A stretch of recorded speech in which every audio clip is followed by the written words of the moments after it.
2003, lors de sa rentrée atmosphérique, la navette Columbia explose, causant la mort des 7 astronautes de son équipage. Cet événement accélérera l'arrêt de la navette américaine dont le dernier vol aura lieu en 2011. Les États-Unis perdent alors leur indépendance à l'accès à l'espace, devant se remettre aux Russes et à leur Soyouz. Alors le seul vaisseau capable d'amener des êtres humains vers la Station spatiale internationale.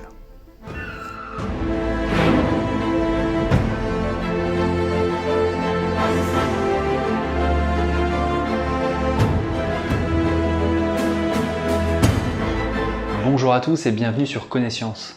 Si vous regardez cette vidéo, c'est que vous aussi vous êtes passionné de science et d'astronomie. Avant de continuer cette vidéo, je vous invite à vous abonner et à cliquer sur la petite cloche pour être notifié des prochaines vidéos. Aujourd'hui, on parle de SpaceX, Elon Musk et du vol historique du Crew Dragon. SpaceX a été créé le 6 mai 2002 par Elon Musk, un entrepreneur originaire d'Afrique du Sud, devenant milliardaire notamment après la vente de l'une de ses premières sociétés les plus connues, PayPal. Depuis, il a créé de nombreuses sociétés, dont Tesla qui fabrique des véhicules électriques, SolarCity à laquelle on doit les fameux toits solaires,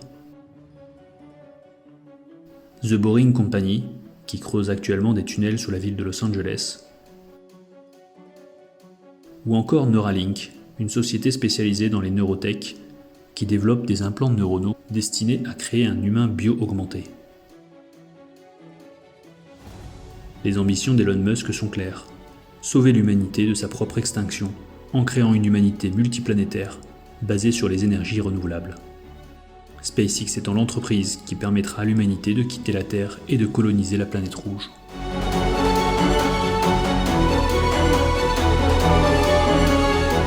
Pour réaliser un projet aussi ambitieux, l'entrepreneur a besoin de réduire drastiquement les coûts de lancement qui représentent la majorité du budget spatial. Elon Musk, fan de science-fiction et de conquête spatiale, ne voit alors qu'une seule solution à cette problématique de taille: créer un vaisseau réutilisable.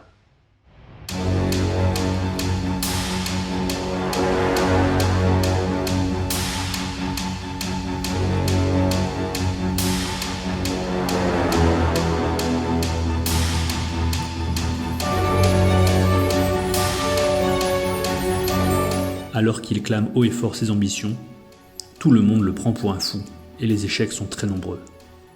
En décembre 2015, cependant, pour la première fois de son histoire, le premier étage de la fusée Falcon 9 atterrira sur Terre.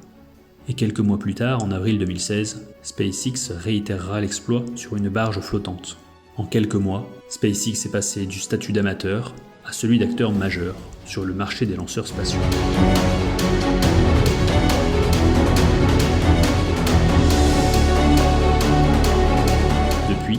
Les projets d'Elon Musk s'accélèrent avec le succès du premier lancement de son Falcon Heavy, le lanceur lourd le plus puissant du monde capable d'envoyer plus de 60 tonnes de charge utile en orbite basse et plus de 25 tonnes en orbite géostationnaire.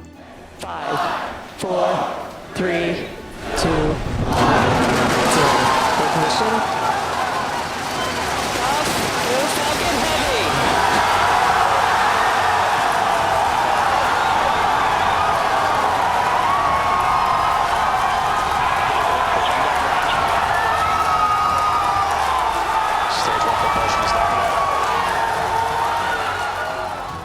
Là encore, les 3 propulseurs principaux sont étudiés pour être réutilisés, et le premier lancement en 2018 permettra de récupérer les 2 boosters latéraux, tandis que le booster central manquera son atterrissage sur la barque océanique prévue à cet effet.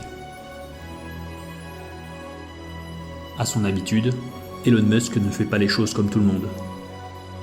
Et le premier lancement ne possède en effet aucune charge commerciale, mais était chargé d'une Tesla Roadster avec à son volant Starman, un mannequin en combinaison spatiale écoutant la chanson Space Oddity en hommage à David Bowie. Mais la création d'un lanceur aussi puissant que le Falcon Heavy cache en réalité un tout autre objectif: envoyer vers Mars un vaisseau spatial pouvant transporter une centaine de personnes, le Starship. Musk prévoit d'envoyer à partir de 2024, à chaque fenêtre de tir, plusieurs dizaines de Starship en direction de la planète rouge et ainsi installer une colonie martienne d'1 million de personnes en moins de 20 ans.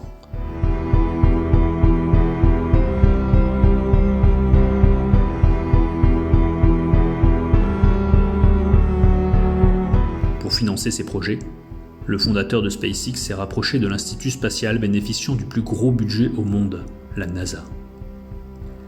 Cette dernière a besoin de récupérer son indépendance en termes d'accès à l'espace, et les difficultés rencontrées avec le développement de sa capsule Orion l'encouragent à accepter le rapprochement avec SpaceX, qui devient alors une réelle opportunité de se libérer de la dépendance soviétique.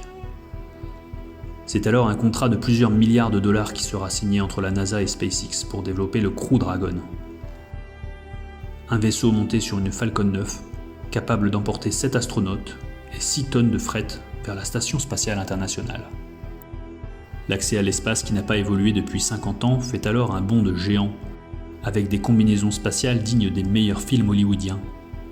Un vaisseau au design épuré, avec à son bord pour la première fois des écrans tactiles similaires à ceux des Tesla qui permettront aux astronautes de piloter le vaisseau plus simplement que dans le Soyouz russe.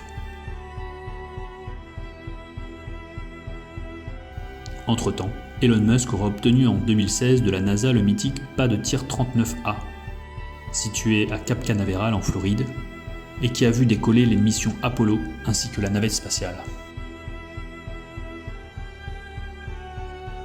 Après un premier report le mercredi 27 mai 2020 par crainte de la foudre, c'est finalement 3 jours plus tard, le 30 mai, que le Crew Dragon décolle pour son deuxième vol de qualification. Les 2 astronautes à son bord, Bob Behnken et Doug Hurley, atteindront la Station spatiale internationale quelques heures seulement après leur départ de Floride, validant ainsi l'utilisation de la capsule pour les prochaines relèves des équipages de la station. SpaceX devient ainsi la première société privée à envoyer des astronautes vers la Station spatiale internationale, et pour Elon Musk, ce succès supplémentaire lui permet de continuer son épique voyage vers les étoiles. Tourisme spatial, vols spatiaux Terre-Terre, mission vers la Lune, colonisation de Mars, la conquête spatiale n'en est qu'à ses débuts, et Elon Musk restera certainement une figure emblématique de son histoire.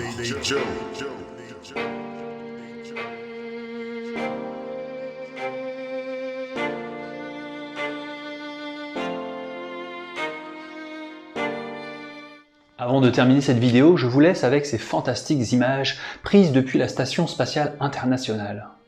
En quittant l'atmosphère terrestre et en voyant la Terre depuis une altitude de 450 km, de nombreux astronautes racontent prendre conscience de la fragilité de celle-ci et reviennent avec la volonté de protéger notre environnement.